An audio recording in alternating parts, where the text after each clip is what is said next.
Hey there, welcome to a video discussing Chapter 9 on producing data and experiments. So the way you're going to go about this assignment is scan through several pages of this document here, which will be handed out to you in class. And then only do the odd number problems. And by having this resource, it should be helpful in figuring out how to answer the questions. So what I'll do is I'll briefly describe some of the key topics from Chapter 9 and go over some of the questions and show you the answer key. And then, of course, you'll do the questions in class. So we talked about experiments already earlier this week, but it's nice to have a resource like a textbook to lean on when ever you're preparing for an assessment or if you have to recall knowledge from this unit. So first off, observation versus experiment. We did define the difference between these two. An observation is more you want to observe individuals or measure variables of interest, but don't attempt to influence the responses. So for example, when I compared how people voted in the presidential election in 2020 and what were the COVID infection rates. So I did this by 50 US states, right? So we had 50 US states. We looked at what percentage of those people voted for Trump and what percent of those people get COVID, right? That's an observation because I'm not imposing any treatments on the people. I'm just trying to observe, hey, just how did you vote and do you get COVID? That's all.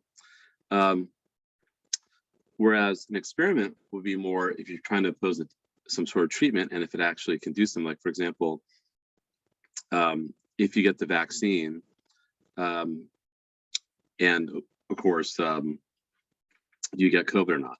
So that would be more of an experiment. Like, some groups won't get the vaccine, some will, and you try to see, okay, do you get the COVID virus or not?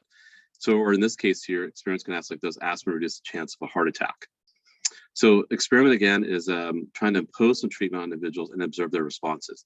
So you want to see, does aspirin make you less likely to heart attack or not?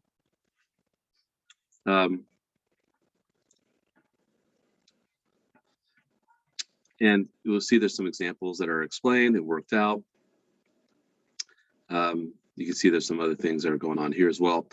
And usually we want to be mindful about causation versus correlation. Usually for observations, we're trying to find a correlation between two variables. Like, was there a correlation between how people vote in the presidential election and whether that state tends to get COVID more likely or not?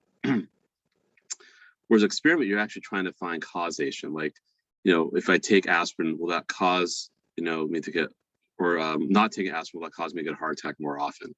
Or if I do take a vaccine, if I don't take the vaccine, will that cause me to get COVID? So that's what we're really looking for experiments, is causation instead of correlation. And so you want to be able to repeat the experiment often to make that determination. Confounding variables. Two variables are said to be confounded when their effects on a response rate cannot be distinguished from each other. So basically, if you have like another variable that might impact your results, for example, looking again at the presidential election and getting COVID, there might be a lurking variable, like maybe people are not taking the vaccine or not wearing masks. That could be really the real reason why people are getting COVID, right? And so, so you could say the way people vote in the election and whether you wear a mask or not are confounded because we can't distinguish them from each other when you look at the response of whether or not you get COVID. So, and well-designed experiments take steps to prevent confounding, meaning you try to make sure that you're measuring all the variables you should be measuring that can cause a certain response. So you'll do 9.1 and 9.3 here. I'll read the 9.1. A study of cell phones and the risk of brain cancer looked at a group of 469 people who had brain cancer. The investigators matched each cancer patient with a person of the same sex, age, and race who don't have brain cancer and asked about use of cell phones. So they're trying to get rid of confounding variables or to avoid a confounded situation. So they try to make sure, okay, if we control for sex, control for age, control for race, then we could see, hey, the cell phones cause brain cancer. The result of data suggests the use of handheld cell phones is not associated with the risk of brain cancer. Is this an observational study or an experiment? Or the explanatory and response variables? So that's more of an observation, I would say, because you're talking about correlation or association. And also, you're not really imposing any treatment. You're just observing, hey, did you use your cell phone? Did you get brain cancer? So it's not like you're trying to give them a medicine or changing a dosage of some sort of treatment. This is just purely an observation. The explanatory variable is whether or not you use a cell phone, and the response is if you get brain cancer, right? Because you're trying to see, can cell phone usage explain the response, which is getting brain cancer. So 9.1 has already been done for you. And by the way, the answer keys are all at the end of this document, so you can see right here. And see, that's an observation. No treatment was assigned. We merely observed cell phone usage. Explanatory variable, cell phone use response variable is whether or not you get brain cancer. So the answers are all at the end here. So again, only do the odds. And then you'll go and read on more about these other items. And if you look at the boxes, they do define some of these terms, like what is an individual, what are factors, what are treatments. The individuals are, the subjects you're looking at. The factors are the explanatory variables, like, whether or not you use a cell phone, that was a factor. Treatments, if you're actually applying some sort of, if you're doing an experiment and you want to change something within the factor. So attributes combination of specific values of each factor. So you could say, for example, if you're looking at the Pfizer vaccine and you're trying to vary the dosages, that could be like the treatment you're imposing, right? Like, can a particular dosage be more effective at preventing COVID? You have some examples, more problems will work out. So you have this right here.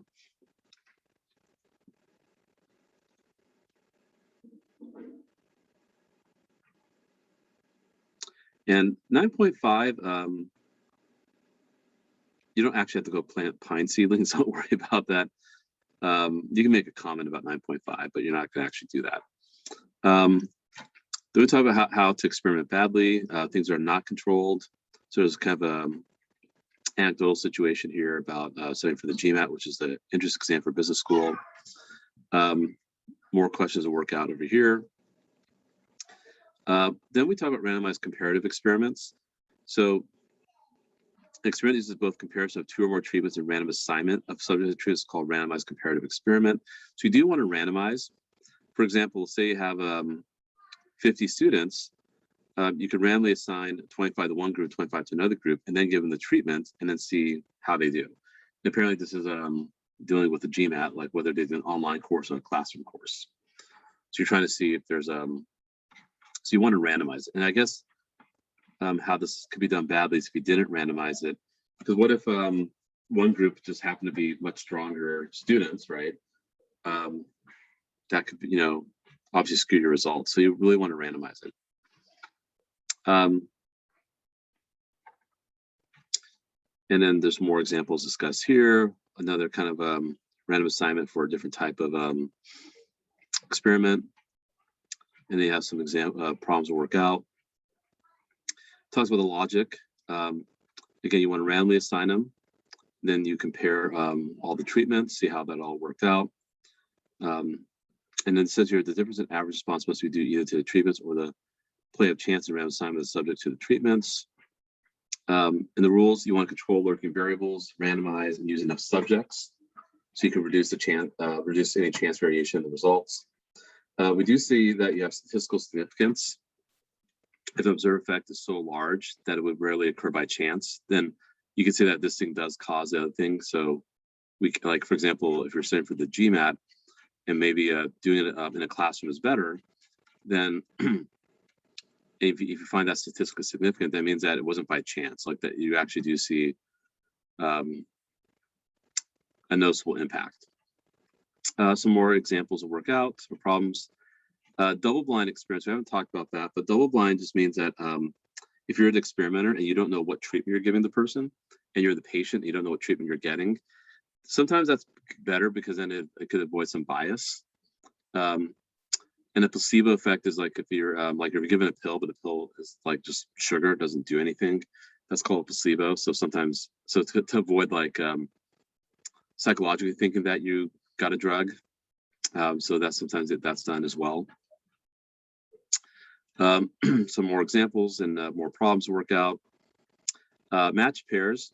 Match pairs is simply when you try to match two people that might be very similar. So if you're looking at like some sort of cancer drug, but you probably would match the patients maybe for gender and age, maybe family health history. So that way, and then you would give one person one treatment, the other person the other treatment. And that's called match pair, where you're trying to control for lurking variables. So that's, and there's an example here of match pairs. Block design. Block design is when you actually put together all these individuals in one group where you kind of know a certain characteristic about them, and then you randomize the individuals within the block. So you can see here, say for example, we're looking at how women and men respond to different advertising. So the woman would be one block, the man would be another block.